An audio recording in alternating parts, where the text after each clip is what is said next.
বন্যা পাহাড় ধসে চট্টগ্রাম অঞ্চলে নজিরবিহীন দুর্ভোগ, ৪৪ জনের প্রাণহানি, ভারী বর্ষণে রাজধানী সহ বিভিন্ন স্থানে জলাবদ্ধতা। দখল দূষণ আর সবুজায়নের অভাবে বিপর্যস্ত ঢাকা, বিশ্বে বাসযোগ্য শহরের তলানিতে থাকার বদনাম।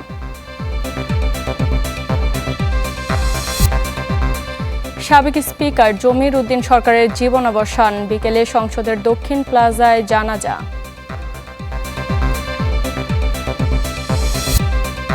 ইরানে নতুন করে হামলা চালালো যুক্তরাষ্ট্র, ফের হরমুজ প্রণালী বন্ধের ঘোষণা বিপ্লবী গার্ডের।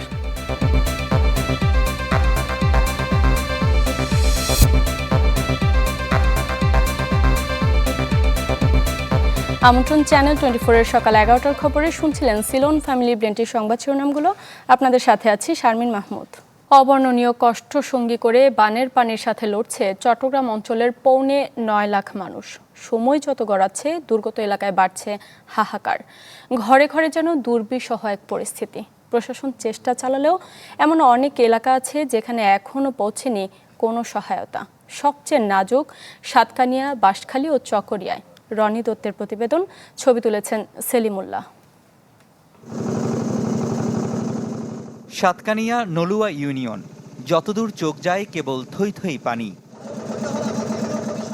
বোঝার উপায় নেই, পানির নিচে তলিয়ে আছে সড়ক, ফসলি জমি, মাঠ, কবরস্থান, পুকুর। দূর থেকে অনেকটা দ্বীপের মতো লাগছে মানুষের বসতঘর, কোথাও কোথাও সেটিও বোঝার উপায় নেই। এই এলাকায় এনাম খানের বাড়ি, পানি এখন চালা ছুঁই ছুঁই। পরিবার পরিজন নিয়ে পাশের বাড়িতে আশ্রয় নিয়েছেন তিনি। তার মতো অনেকের আশ্রয়স্থল প্রতিবেশীর ঘর কিংবা স্বজনদের বাড়ি। আজকে 4-5 দিন ধরে আমরা পানির বন্দি আছি। বর্তমানে আমার মা, বাবা, ভাই, বোন মানে সবাই আরো দূর থেকে আমার আত্মীয় স্বজনরা এখানে নিচে আশ্রয় কেন্দ্রে। অনেক পানি বাবা, এখন বাড়িতে পানি 3 দিন ধরে অবস্থা হয়েছে। বেশি পানি উঠছে 2 দিন ধরে। ঘরে ঘরে পানি উঠছে বাবা। এই এলাকার মানে একটা ঘর নাই দে পানি ছাড়া। কেবল নলুয়া নয়, উপজেলার ঢেমশা, আমিলাইশ, কেউচিয়া সহ সব ইউনিয়নের চিত্র এমন দুর্বিষহ। নৌকা ছাড়া চলাচলের কোনো মাধ্যম নেই, রয়েছে খাবার ও বিশুদ্ধ পানির তীব্র সংকট। ধান চাল নষ্ট হয়ে গেছে, মানুষের গরু ছাগল সব চলে গেছে, বুঝছেন। এখনের মানুষ অসম্ভব অসহায়। দিনতে পানি মুজে আমরা ডুবে থাকছি, খাওয়া দাওয়া চুলা চালা সব ভাঙ গেছে, ঘর বাড়িয়ে গেছে, পানি ডুবে গেছে। তারপরে খানা লনার বিদ্যুৎ, এই যে আমাদের খুব সমস্যা। গেল কয়েকদিন ধরে এমন মানবেতর জীবনযাপন করলেও স্থানীয়দের অভিযোগ, খোঁজ খবর নিতে আসেনি প্রশাসনের কেউ, মেলেনি কোনো ত্রাণ সহায়তা। কোনো মেম্বার চেয়ারম্যান এখানে এসে এই যে কোনো তদারকি করে নাই, মানুষ অনেক কষ্টের মধ্যে আছে। এই যে 4টা দিন ধরে আজকে আমরা এই পানির ভিতরে নিমজ্জিত আছি, এখনো পর্যন্ত আমরা কোন কারণে এখনো পর্যন্ত আমরা ত্রাণ সহায়তা পাইনি। যদিও এলাকাগুলোতে শুকনো খাবার ও ত্রাণ সামগ্রী পৌঁছানোর কাজ করছে সেনাবাহিনী, এগিয়ে এসেছে কিছু বেসরকারি স্বেচ্ছাসেবী। সাতকানিয়ার মতো একই অবস্থা বাঁশখালী, চন্দনাইশ, লোহাগাড়া সহ দক্ষিণ চট্টগ্রামের বিভিন্ন উপজেলায়। সেই সাথে বানের পানির সাথে লড়ছে কক্সবাজার ও বান্দরবানের বিস্তীর্ণ এলাকার মানুষ। সব মিলে চট্টগ্রাম অঞ্চলে ক্ষতিগ্রস্ত মানুষের সংখ্যা ছাড়িয়েছে 8.5 লাখ। রনি দত্ত, চ্যানেল 24, চট্টগ্রাম। দক্ষিণ পূর্বাঞ্চলে বৃষ্টির দাপট কমলেও এখনও 4টি নদীর পানি বিপদসীমার ওপরে। তবে দীর্ঘস্থায়ী বন্যার শঙ্কা নেই বলে জানিয়েছে বন্যা পূর্বাভাস কেন্দ্র। আগামী 2-3 দিন সিলেট, সুনামগঞ্জ, নেত্রকোনা, শেরপুর ও ময়মনসিংহের সারিগোয়াইন, জাদুকাটা, সোমেশ্বরী ও ভুগাই কংস নদীর পানি বাড়তে পারে। এতে এসব এলাকার নিম্নাঞ্চল ডুবতে পারে। স্বল্পমেয়াদী বন্যায় এছাড়া উত্তরাঞ্চলে নীলফামারী, লালমনিরহাট, রংপুর, কুড়িগ্রাম ও গাইবান্ধার তিস্তা, ধরলা, দুধকুমার নদীর পানি বিপদসীমার উপর দিয়ে বইতে পারে। কোথাও কোথাও দেখা দিতে পারে স্বল্পমেয়াদী বন্যা। এদিকে মৌলভীবাজারে বন্যা পরিস্থিতি উন্নতির দিকে। আরও 2-3 দিন উত্তরাঞ্চলে ভারী বর্ষণ হতে পারে বলে জানায় আবহাওয়া অফিস। 16 জুলাই থেকে সারা দেশে কমে আসতে পারে বৃষ্টির প্রবণতা।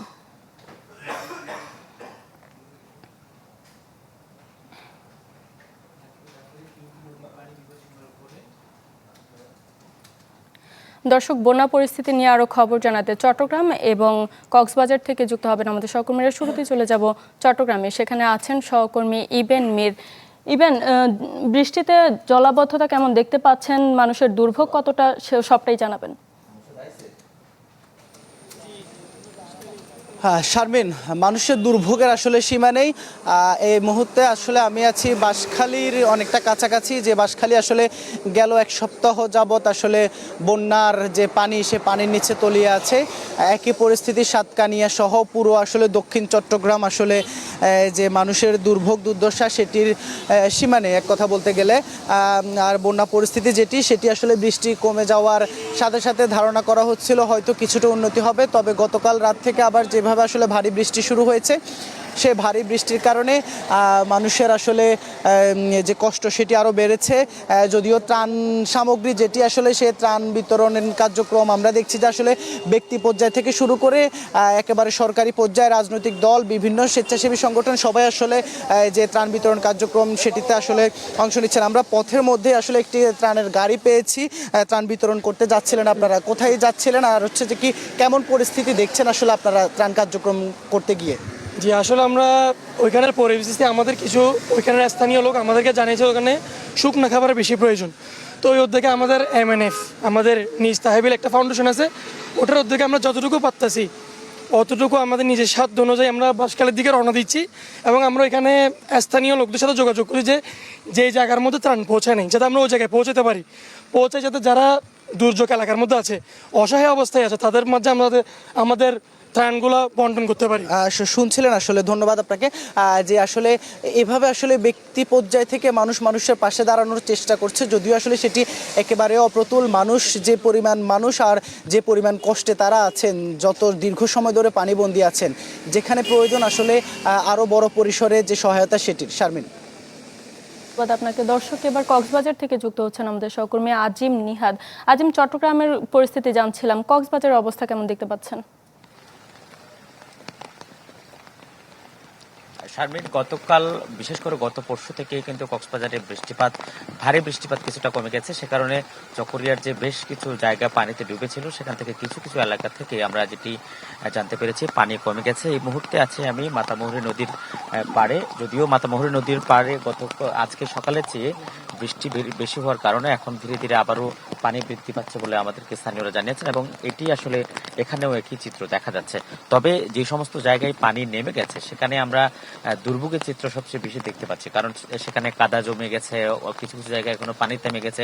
ফলে লোকজন এখনো পুরোপুরি তাদের আশ্রয় কেন্দ্র ছেড়ে বা তারা যেখানে আশ্রয় নিয়েছে সেখান থেকে ফিরে তাদের বাসা বাড়িতে এখনো যেতে পারছে না, এবং সেই না যেতে পারার কারণে লোকজনের মধ্যে এক ধরনের খাদ্য সংকট, ত্রাণ সহায়তার অভাব দেখা দিয়েছে। যদিও গতকাল দীর্ঘদিন পরে, গতকাল টানা কয়েকদিন পরে গতকাল জেলা প্রশাসনের পক্ষ থেকে বেশ কিছু কিছু জায়গায় আমরা ত্রাণ বিতরণ হতে দেখেছি, তবে এখনো বেশিরভাগ এলাকা ত্রাণের আওতায় আসেনি। ফলে মানুষের যে দুর্ভোগ এবং মানুষের যে হাহাকার সেটি কোনো অংশেই কমেনি। বিশেষ করে নিরাপদ পানি এবং যে অন্যান্য যে স্বাস্থ্য সুরক্ষার বিষয়গুলো সবচেয়ে বেশি জরুরি হয়ে পড়ছে। যদিও সিভিল সার্জন অফিস থেকে জানানো হয়েছে তারা ইতিমধ্যে চকরিয়ার প্রত্যেকটি ইউনিয়নে, প্রত্যেকটি ওয়ার্ডে তারা স্বাস্থ্যকর্মী নিয়োগ করেছেন, এবং তারা সেখানে মাঠে মাঠে গিয়ে মানুষের বাসা বাড়িতে গিয়ে যে জরুরি কিট সহ প্রয়োজনীয় জিনিসপত্র, ওষুধ তাদেরকে সরবরাহ করছেন, যাতে করে প্রাথমিকভাবে স্বাস্থ্য সুরক্ষা নিশ্চিত করা যায়। এবং একইভাবে চকরিয়ার পাশাপাশি পেকুয়াতেও কিন্তু একই অবস্থা বিরাজ করছে, সেখানেও কিছু কিছু জায়গায় পানি কমতে শুরু করেছে। তবে ভারী বৃষ্টি যেহেতু এখনো কমেনি, গত 1 ঘন্টা আগে থেকে আবারও যেহেতু ভারী বৃষ্টি হয়েছে, যদি এই বৃষ্টিপাত আরো ভারী হয় ফলে আবারও একই অবস্থা হতে পারে এবং আবারও বন্যা পরিস্থিতি দেখা দিতে পারে। তবে আপাতত বন্যা পরিস্থিতি কিছুটা উন্নতির দিকে। শারমিন, আজিম, ধন্যবাদ আপনাকে। দর্শক, আবহাওয়া পরিস্থিতির আরো খবর জানাতে আমাদের সাথে বান্দরবান এবং রাঙ্গামাটি থেকে যুক্ত হচ্ছেন সহকর্মীরা। শুরুতে চলে যাব বান্দরবানে, সেখানে আছেন সহকর্মী ইয়াসিনুল হাকিম। ইয়াসিন, আজকের পরিস্থিতি কেমন দেখতে পাচ্ছেন? আবহাওয়া অফিস কি বলছে? কোনো বার্তা রয়েছে কিনা? আসলে গত কয়েকদিন টানা বর্ষণের পর গতকাল দুপুর 2টা থেকে বৃষ্টিপাত কমে যাওয়ার কারণে আমরা দেখেছি বান্দরবানের বিভিন্ন যে নিম্নাঞ্চলগুলো নতুন করে প্লাবিত হয়েছিল সেগুলোর রাত পর্যন্ত আসলে পানি স্বাভাবিক থেকে বৃদ্ধি পেল, কিন্তু সকালের দিকে আমরা দেখেছি অনেকটা আসলে নতুন করে প্লাবিত অঞ্চলগুলো পানি কমেছে। তবে এখনো পর্যন্ত সাঙ্গু নদীর পানি বিপদসীমার উপর দিয়ে প্রবাহিত হচ্ছে। আমরা পানি সংরক্ষণ এবং মৃত্তিকার সাথে কথা বলেছিলাম, তারা আমাদেরকে যেটি জানিয়েছে বান্দরবানের সাঙ্গু এবং লামার মাতামুহুরী নদীর পানি বিপদসীমা পরিমাণ প্রায় 1 সেন্টিমিটার উপর দিকে এখন প্রবাহিত হচ্ছে। তবে বৃষ্টির ধারাবাহিকতা যেটি ছিল সেটি যদি কমে যায় তাহলে বলা যায় আসলে যে বন্যার নিম্নাঞ্চল যেগুলো পানি জমেছিল সেই সমস্ত এলাকা থেকেও পানি নেমে যেতে শুরু করবে। তবে এখনো যেহেতু বিপদসীমার উপর দিকে প্রবাহিত হচ্ছে, বৃষ্টিপাত যদি আবারও সে আগের মতো টানা বর্ষণ বা বাড়ি বা থেমে থেমে বৃষ্টি হয় তাহলে সেক্ষেত্রে উজান থেকে ধুয়ে আসা পানির কারণে আবারও সেই নিম্নাঞ্চলগুলো প্লাবিত হওয়ার একটা সংখ্যা তৈরি হয়েছে। তবে মানুষ এখনো পর্যন্ত যারা আশ্রয় কেন্দ্রে রয়েছে তারা এখনো পর্যন্ত আশ্রয় কেন্দ্রে রয়েছে এবং নতুন করে যে সমস্ত এলাকাগুলো প্লাবিত হয়েছিল সেই সমস্ত বাসায় আসলে মানুষ এখন প্রবেশ করতে শুরু করেছে। আমরা যারা আশ্রয় নিয়েছে তাদের সাথে কথা বলেছিলাম, তারা আমাদেরকে জানিয়েছে বান্দরবানে যে টানা বর্ষণের কারণে তারা বাড়িঘর নিমজ্জিত হয়ে যাওয়ার কারণে তারা বিভিন্ন জায়গায় আশ্রয় নিলেও আসলে ওষুধ এবং বিভিন্ন চিকিৎসা সংকট তারা ভুগছে। তো সব মিলে কিন্তু আসলে সাঙ্গু এবং মাতামুহুরী পানি এখনো বিপদসীমার উপর দিয়ে প্রবাহিত হচ্ছে, বৃষ্টিপাতের পরিমাণ কমতে শুরু করছে। তবে এখন আবার বৃষ্টি শুরু হয়েছে, যদি এটা ধারাবাহিকতা থাকে তাহলে বন্যার যে নতুন করে প্লাবিত হয়ে যেখানে পানি নেমেছে সেগুলো আবার প্লাবিত হওয়ার একটা সংখ্যা তৈরি হয়েছে। এই ছিল আমার কাছে সর্বশেষ। ইয়াসিন, ধন্যবাদ আপনাকে। দর্শক, সবশেষ রাঙ্গামাটির পরিস্থিতি জানবো। যুক্ত আছেন সহকর্মী জিয়াউল হক। জিয়া, রাঙ্গামাটির অবস্থা জানাবেন। গত দুদিন ধরে কোনো ধরনের বৃষ্টিপাত না হওয়াতে রাঙ্গামাটির বাগাইছড়ি এবং যারা দ্বিতীয়বারের মতো বিলাইছড়ির ফারুয়া যে ডুবেছিল সেটার পরিস্থিতি আমরা সকালবেলা সবশেষ খবর যেটা জেনেছি সেটা উন্নতির দিকে, পানি কমতে শুরু করেছে। ঢলের পানি ইতিমধ্যে বেশ কিছু এলাকা থেকে নেমে গিয়েছে, মানুষজন আশ্রয়কেন্দ্র থেকে বাড়ি ফিরতে শুরু করেছে। তবে রাঙ্গামাটির বিলাইছড়ির ফারুয়া তীব্র স্রোতের কারণে সেখানে যে উজানের পানি নামছে তার কারণে ওই এলাকায় এখন পর্যন্ত সরকার যে ত্রাণ সেটি কোনোভাবে পৌঁছানো সম্ভব হবে না। ওই এলাকার মানুষজন এখন যেসব মানুষজন আশ্রয় কেন্দ্রে রয়েছে, উপজেলা পরিষদের তথ্য মতে সেই ইউনিয়নে প্রায় 12,000 মানুষ পানিবন্দী অবস্থায় ছিল। সরকারের নানাভাবে কয়েকবার কালকে উদ্যোগ নিয়েও সেখানে আসলে তীব্র স্রোতের কারণে কোনো ধরনের সহায়তা সেখানে পৌঁছাতে পারেনি। এছাড়া রাঙ্গামাটি বাগাইছড়ির পানি অনেকাংশে কমে গিয়েছে, এখনো পর্যন্ত প্রায় 1,500 মানুষ আশ্রয় কেন্দ্রে অবস্থান করছে। রাঙ্গামাটির বাগাইছড়ির যে সড়ক যোগাযোগ ছিল খাগড়াছড়ির সাথে, সেই সড়ক যোগাযোগ গত পরশুদিন পাহাড়ি ঢলের কারণে সে কিছু অংশ ভেঙে যাওয়ার কারণে রাঙ্গামাটি খাগড়াছড়ির সাথে রাঙ্গামাটি বাগাইছড়ি যে সড়ক যোগাযোগ সেটি বন্ধ হয়ে গিয়েছে, যার ফলে রাঙ্গামাটির বাগাইছড়িতে যারা বাসায় ফিরে গেছে তারা আসলে গ্যাস সিলিন্ডার কিনতে গিয়ে এখনো পর্যন্ত কোনো এলপিজি গ্যাস বাজারে পাচ্ছে না। এছাড়া নিত্য প্রয়োজনীয় যে জিনিসপত্র সেটার সংকট তৈরি হয়েছে বাগাইছড়িতে। তবে উপজেলা প্রশাসন বা বাজার কমিটি বলছে যে এখন পর্যন্ত তীব্র সংকট না হলে যে সংকট তৈরি হয়েছে সেটা যদি সড়ক যোগাযোগ যদি ব্যবস্থার উন্নতি করা না হয় তাহলে 2-1 দিনের মাধ্যমে তীব্র সংকট তৈরি হতে পারে। জেলা প্রশাসনের পক্ষ থেকে যে খাদ্য সংকট যাতে তৈরি না হয় সেই জন্য বিভিন্ন উদ্যোগের কথা জানিয়ে জেলা প্রশাসনের পক্ষ থেকে। এই ছিল রাঙ্গামাটি থেকে আমার কাছে সবশেষ। জিয়া, ধন্যবাদ আপনাকে। দর্শক, সারা দেশে বন্যা পরিস্থিতির খবর জানাচ্ছিলেন আমাদের সহকর্মীরা। সক্রিয় মৌসুমী বায়ুর প্রভাবে রাজধানীতে রাত থেকেই চলছে অঝোর ধারায় বৃষ্টি, এতে বিভিন্ন এলাকায় দেখা দিয়েছে জলজট। সকালে রাজধানীর ধানমন্ডি, মিরপুর, মৌচাক, মালিবাগ, কারওয়ান বাজার, মতিঝিল ও পুরান ঢাকার অনেক সড়ক পানিতে তলিয়ে থাকতে দেখা যায়। বিকল হয়ে পড়ে কিছু যানবাহন, অফিসগামী ও শিক্ষার্থীরা পড়েন বিপাকে। আবহাওয়া অধিদপ্তর জানিয়েছে দেশের বিভিন্ন অঞ্চলে ঘন্টায় 45 থেকে 60 কিলোমিটার বেগে দমকা বা ঝোড়ো হাওয়ার সঙ্গে বজ্রসহ ভারী বৃষ্টি হতে পারে। সংশ্লিষ্ট নদী বন্দরগুলোকে 1 নম্বর নৌ হুঁশিয়ারি সংকেত দেখাতে বলা হয়েছে।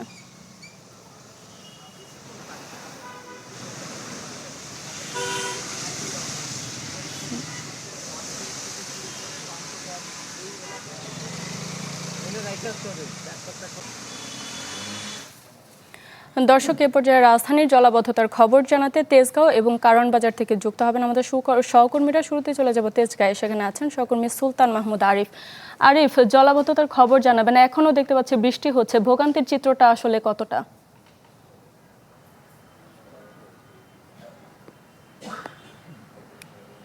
আমি এই মুহূর্তে তেজগাঁও এলাকায় রয়েছি। এখানে দেখতে পাচ্ছেন যে আমার পিছনে বলা যায় যে কিছু কিছু জায়গায় হাঁটুর উপরে পানি রয়েছে এবং মানুষজন চরম ভোগান্তিতে রয়েছেন। এবং এই চিত্রটি শুধুমাত্র তেজগাঁও এলাকায় এমন পরিস্থিতি, বিষয়টি এমন নয়। আমরা রাজধানীর বেশ কয়েকটি জায়গায় ইতিমধ্যে ঘুরেছি, দেখেছি। প্রত্যেকটি জায়গায় আমরা দেখেছি হাঁটু সমান পানি, কোথাও হাঁটুর উপরে পানি উঠেছে। বলা যায় যে রাজধানীর ঢাকার বেশিরভাগ অংশ আজকে পানিতে, বলা যায় যে পানির যে ভোগান্তি সেই ভোগান্তিতে পড়েছে মানুষজন। তারা তাদের গন্তব্যস্থানে যাওয়ার জন্য অনেকটাই বেগ পেতে হচ্ছে এবং দেখতে পাচ্ছেন যে যাদের স্কুলে যাওয়ার কথা বাচ্চাদেরকে নিয়ে অনেকটাই অভিভাবক যারা রয়েছেন তারা বিপাকে পড়ছেন এবং যারা অফিস আদালতে চাকরি করেন তারা তো আরও বিপাকে পড়ছেন। যদিও যদিও এখন পর্যন্ত লোক সংখ্যা তেমন একটা দেখিনি, তবে যত লোক সংখ্যা বের হচ্ছে সবাই বলা যায় যে অনেকটাই বিপাকে পড়ছেন। এবং বিশেষ করে পানি যে অনেক বেশি, কোথাও গর্ত আছে, কোথাও যেখানে রাস্তার ঝামেলা, সেই জায়গাগুলোতে সড়ক দুর্ঘটনার ঘটনাও কিন্তু ইতিমধ্যে ঘটছে। এবং শারমিন, আমরা আবহাওয়া অধিদপ্তরের কথা বলেছি, আবহাওয়া অফিস থেকে বলা হয়েছে আজকে ঢাকাতে 97 মিলিমিটার বৃষ্টিপাতের রেকর্ড করা হয়েছে এবং সর্বোচ্চ বৃষ্টিপাতের রেকর্ড করা হয়েছে পটুয়াখালীতে, সেটি 132 মিলিমিটার।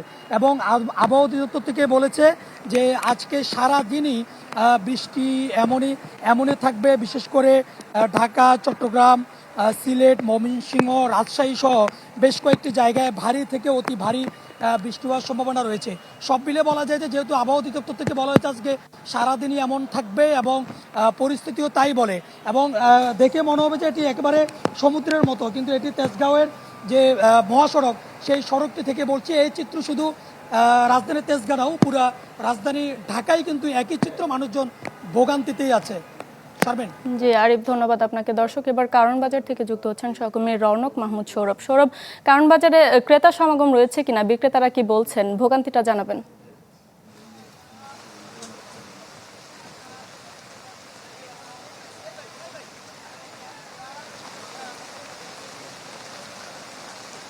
শারমিন, আমি এখন আছি রাজধানীর কারণ বাজারে।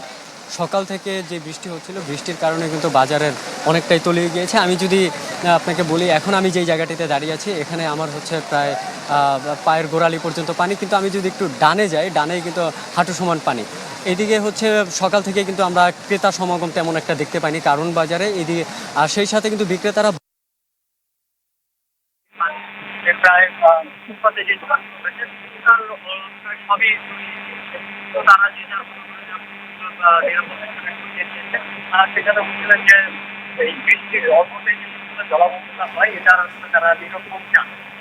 বৃষ্টির অল্পতেই যে বৃষ্টি হলে জলাবদ্ধতা হয়, এটার আসলে তারা নিরসন চান। হাঁটু পর্যন্ত পানিতে আসলে কোনো ক্রেতাই আসতে চান না বাজার করার জন্য, যদিও এইটি কারণ বাজার হচ্ছে রাজধানীর সবচেয়ে বড় এবং গুরুত্বপূর্ণ একটি বাজার। এদিকে হচ্ছে বিক্রেতারা আমাদেরকে জানিয়েছেন যে টানা বৃষ্টি, সেই সাথে হচ্ছে দেশের বিভিন্ন জায়গায় বন্যার কারণে ঢাকায় কিন্তু পণ্য সরবরাহকারী যে যানবাহনগুলো রয়েছে সেগুলো কিন্তু ঠিকমতো আসতে পারছে না। সেই কারণে কিন্তু পণ্যের দাম আগের চেয়ে কিন্তু বেড়েই চলছে।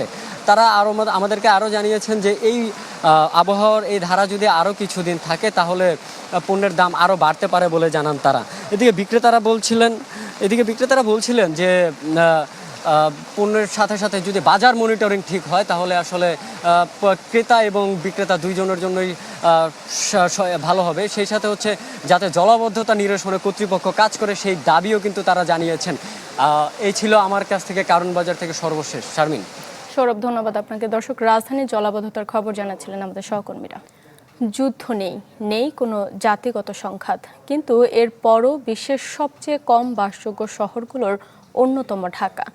দখল, দূষণ আর সবুজায়নের অভাব কেড়ে নিচ্ছে এই শহরের তিলোত্তমা তকমা। পরিকল্পনাবিদদের মতে মাস্টার প্ল্যানগুলোতে সরকারের সদিচ্ছা থাকলে ঢাকাকে বাসযোগ্য নগরী হিসেবে গড়ে তোলা অসম্ভব নয়। মোহাজির হকের রিপোর্টে থাকছে বিস্তারিত।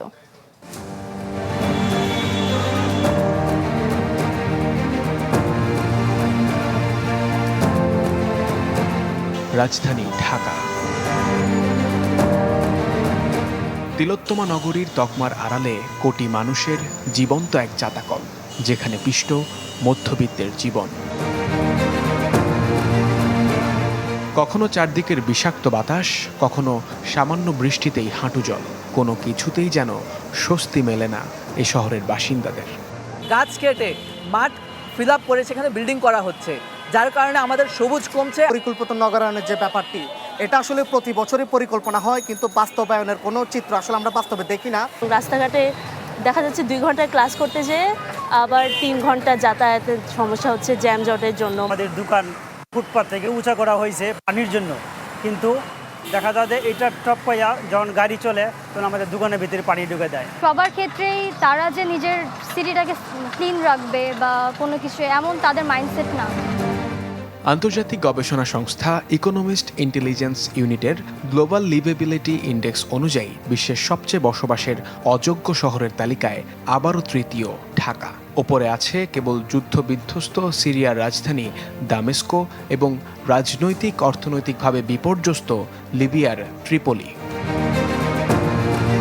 স্থিতিশীলতা, স্বাস্থ্যসেবা, সংস্কৃতি ও পরিবেশ, শিক্ষা এবং অবকাঠামো, এই 5টি মূল সূচকের ওপর ভিত্তি করে তৈরি হয় বাসযোগ্যতার তালিকা, যার প্রায় প্রতিটিতেই ঢাকার স্কোর তলানিতে। কিন্তু কেন ঢাকা বারবার বসবাসের অযোগ্য? বৈশ্বিক সূচক বলছে একটা আদর্শ শহরের জন্য 25 ভাগ সবুজায়ন দরকার হলেও ঢাকায় তা আছে মাত্র 7 ভাগেরও কম। তার উপর যোগ হয়েছে তীব্র শব্দ আর বিষাক্ত বায়ু। একটা সমন্বিত উদ্যোগ ছাড়া আসলে তো ঢাকা শহর ভালো হতো, পরের কথা এটা ডিটোরেট করতে থাকবে। ঢাকার জন্য যে বিভিন্ন সময় মাস্টার প্ল্যান বানানো হয়, যেই সরকার ক্ষমতায় থাকুক, যেই অফিসারের দায়িত্বে থাকুক, তাকে জিজ্ঞেস করা যে ওই মাস্টার প্ল্যান ধরে আসলে কাজ করা হয় কি হয় না। সবচেয়ে এফেক্টিভ হচ্ছে আপনি যদি খালগুলিকে যেইভাবে বলা হয়েছে জনস্বাস্থ্য অবকাঠামো হিসেবে ডিজাইন করা হয়েছে, সেটা শুধু ড্রেনের চ্যানেল না, এটা করতে 100 বছর লাগবে না, এটা ইভেন 5 বছরে সম্ভব। একসময়ের ঐতিহ্যবাহী ঢাকা এখন বিশ্বে দূষণের শহর হিসেবেও পরিচিত। কাগজে কলমে উন্নয়নের খতিয়ান দীর্ঘ হলেও ঘুরে ফিরে বারবারই বসবাসের অযোগ্য শহরের তালিকায় শীর্ষে ঢাকা। বিশ্লেষকরা তাই সতর্ক করে বলছেন, এখনই যদি সমন্বিত মাস্টার প্ল্যান বাস্তবায়ন করা না হয়, তবে অচিরেই এই ঢাকা পরিণত হবে এক মৃত নগরীতে। মুহাজির হক, চ্যানেল 24, ঢাকা। সাবেক স্পিকার ও বিএনপির স্থায়ী কমিটির সদস্য ব্যারিস্টার জমির উদ্দিন সরকার মারা গেছেন। ভোরে রাজধানীর একটি বেসরকারি হাসপাতালে চিকিৎসাধীন অবস্থায় মারা যান তিনি। প্রবীণ এই রাজনীতিবিদ ছিলেন বিএনপির প্রতিষ্ঠাকালীন সদস্য। রাজনৈতিক জীবনে 5 বার এমপি নির্বাচিত হন তিনি। বিভিন্ন সময়ে ছিলেন পররাষ্ট্র প্রতিমন্ত্রী, গণপূর্ত প্রতিমন্ত্রী, ভূমিমন্ত্রী, শিক্ষামন্ত্রী, আইনমন্ত্রীর পদে। 2001 সালে 8ম জাতীয় সংসদের স্পিকার নির্বাচিত হন তিনি। এছাড়া 2002 ও 6 সালে অস্থায়ী রাষ্ট্রপতির দায়িত্বেও ছিলেন ব্যারিস্টার জমির উদ্দিন সরকার। তার নামাজে জানাজা আজ বিকেল 5টায় জাতীয় সংসদের দক্ষিণ প্লাজায় অনুষ্ঠিত হবে।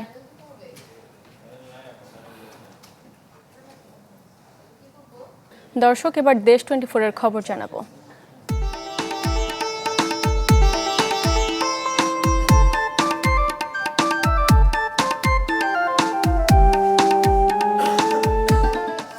দর্শক, সকাল থেকে আমরা ঢাকা ও ঢাকার বাইরের জলাবদ্ধতার খবর জানছিলাম। টানা বৃষ্টিতে গাজীপুরের বিভিন্ন স্থানেও জলাবদ্ধতা তৈরি হয়েছে। এই বিষয়ে আরও খবর জানাতে সেখান থেকে যোগ দিচ্ছেন সহকর্মী রফিকুল ইসলাম খান।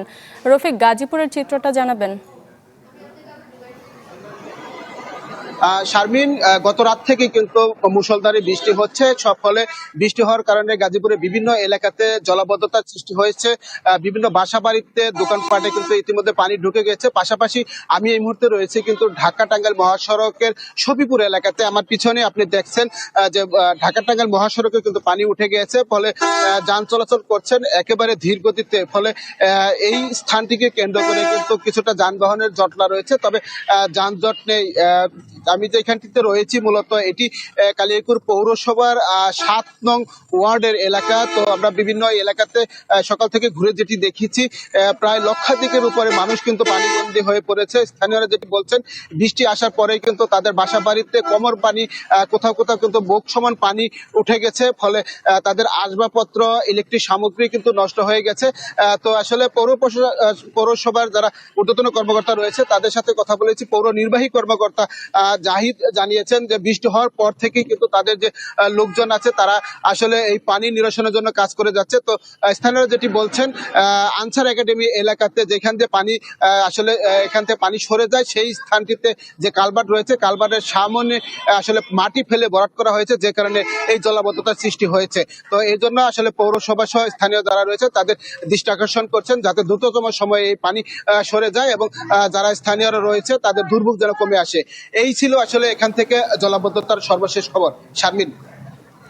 রফিক, ধন্যবাদ আপনাকে। জলাবদ্ধতার খবর জানাচ্ছিলেন আমাদের সহকর্মী। প্রধানমন্ত্রী হিসেবে প্রথমবারের মতো কাল বরিশালে যাবেন তারেক রহমান। এতে উচ্ছ্বসিত বিভাগের নেতাকর্মীরা। প্রধানমন্ত্রীর আগমন ঘিরে চলছে ব্যাপক প্রস্তুতি। নিশ্চিত করা হয়েছে নিশ্ছিদ্র নিরাপত্তা ব্যবস্থা।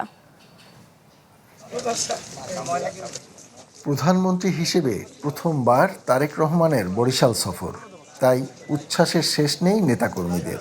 চলছে ব্যাপক প্রস্তুতি। আমাদের নেতাকর্মীদের মধ্যে একটা দারুণ উৎসাহ উদ্দীপনা আমরা লক্ষ্য করছি। আমরা সবাই অধীর আগ্রহে তাকে অভিনন্দন জানাবার জন্য আমরা বসে আছি। সফরে বরিশালের গৌর নদীতে বৃক্ষরোপণ কর্মসূচিতে অংশ নেবেন প্রধানমন্ত্রী। এছাড়া কথা রয়েছে বিএনপির স্থানীয় নেতাকর্মীদের সাথে সাংগঠনিক সভার। সেনাবাহিনীর গ্রীষ্মকালীন যে মহড়া আছে সেটা উনি পরিদর্শন করবেন। এরপরে গৌরনদীতে বাটাজোরে একটা খাল খনন কর্মসূচি রয়েছে। তারপরে বরিশালে বৃক্ষরোপণ কর্মসূচি রয়েছে। চারিদিকে সৌন্দর্যটা রক্ষা, পরিচ্ছন্নতা এবং শিল্পকলা একাডেমি, সেখানেও আমরা গিয়েছি। শিল্পকলা একাডেমিকে সেই প্রোগ্রামটা কীভাবে সাকসেসফুল করা যায় সেই ব্যাপারে আমরা কাজ করে যাচ্ছি। প্রধানমন্ত্রীর আগমন উপলক্ষে চলছে পরিষ্কার পরিচ্ছন্নতা, নেওয়া হয়েছে নিশ্ছিদ্র নিরাপত্তা ব্যবস্থা। নিরাপত্তা সংক্রান্তে সেই কাজগুলো কিন্তু আমরা অলরেডি শুরু করে দিয়েছি এবং আমরা আশা করি মাননীয় প্রধানমন্ত্রীর আগমন অত্যন্ত সুন্দর হবে, নির্ঝঞ্ঝাট হবে। কনসার্ন সবাই আছেন, সকল রাজনৈতিক নেতৃবৃন্দরা আমাদেরকে সহযোগিতা করছেন। আমরা আশা করি খুব সুন্দর এবং সার্থকভাবে আমরা অনুষ্ঠানটি করতে পারব। ভাঙা বরিশাল কুয়াকাটা মহাসড়ক 6 লেনে উন্নীত করা, ভোলার সাথে বরিশালের সংযোগে সেতু নির্মাণ কাজ করবেন প্রধানমন্ত্রী, এমন প্রত্যাশা বরিশালবাসীর। সকাল 6:30টায় সড়ক পথে বরিশালের উদ্দেশ্যে রওনা দেবেন প্রধানমন্ত্রী। কাউসার হোসেন রানা, চ্যানেল 24, বরিশাল। দর্শক, আবারও জলাবদ্ধতার খবর জানবো। নোয়াখালীর হাতিয়াতেও সৃষ্টি হয়েছে জলাবদ্ধতা। এই নিয়ে আরো জানাতে সেখান থেকে যোগ দিচ্ছেন সহকর্মী হাসিব আল আমিন। হাসিব, জলাবদ্ধতা এখনো পর্যন্ত কতজন আটকা পড়ে আছে, তথ্য কি বলছে? নোয়াখালীর যে দ্বীপ উপজেলা হাতিয়া, এটা চারপাশে মেঘনা নদী রয়েছে।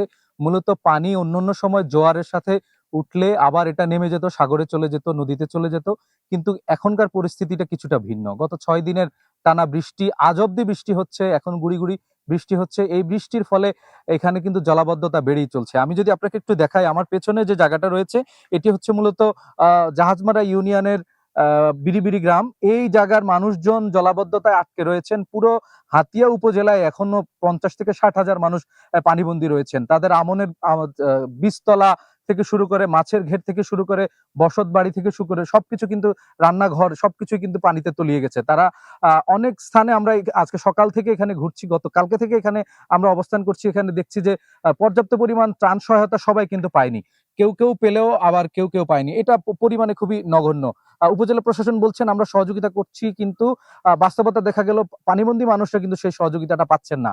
এখানকার যিনি সংসদ সদস্য রয়েছেন আব্দুল হান্নান মাসুদ, আমরা তার সাথে কথা বলেছি। তিনি গতকাল এসেছেন, কিছু কিছু মানুষকে তিনি সহযোগিতা করেছেন, তবে বেশিরভাগ মানুষই কিন্তু মূল সহযোগিতার বাইরে রয়েছে। মানুষ এই দুর্ভোগের ভেতর দিয়েই এখানকার মানুষ জীবনযাপন করছে। জি, এই ছিল আমার কাছে সর্বশেষ। হাসিব, ধন্যবাদ আপনাকে। দর্শক, নোয়াখালী থেকে জলাবদ্ধতার খবর জানাচ্ছিলেন আমাদের সহকর্মী। চলতি সপ্তাহে তৃতীয়বারের মতো ইরানে বিমান হামলা চালিয়েছে যুক্তরাষ্ট্র। নিশানা করা হয় গুরুত্বপূর্ণ বন্দর শহর আব্বাসসহ সেরিক, চাবাহার, বন্দরি দেইর এবং আসালুকে। দক্ষিণের বেশ কয়েকটি এলাকায় শোনা গেছে বিকট বিস্ফোরণের শব্দ। হরমুজ প্রণালীতে সাইপ্রাসের পতাকাবাহী জাহাজে হামলার দায়ে এই অভিযান চালানোর কথা জানিয়েছে মার্কিন সামরিক কেন্দ্রীয় কমান্ড। এদিকে ইরানের Islamic revolutionary guard corps IRGC জানিয়েছে পরবর্তী নির্দেশ না দেওয়া পর্যন্ত হরমুজ প্রণালী বন্ধ থাকবে। একই সাথে হরমুজে একটি জাহাজে অভিযানের কথাও জানিয়েছে ইরানের রাষ্ট্রীয় গণমাধ্যম।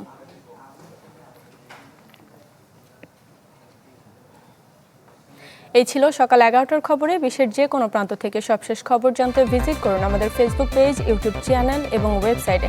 এতক্ষণ সাথে থাকার জন্য ধন্যবাদ সবাইকে।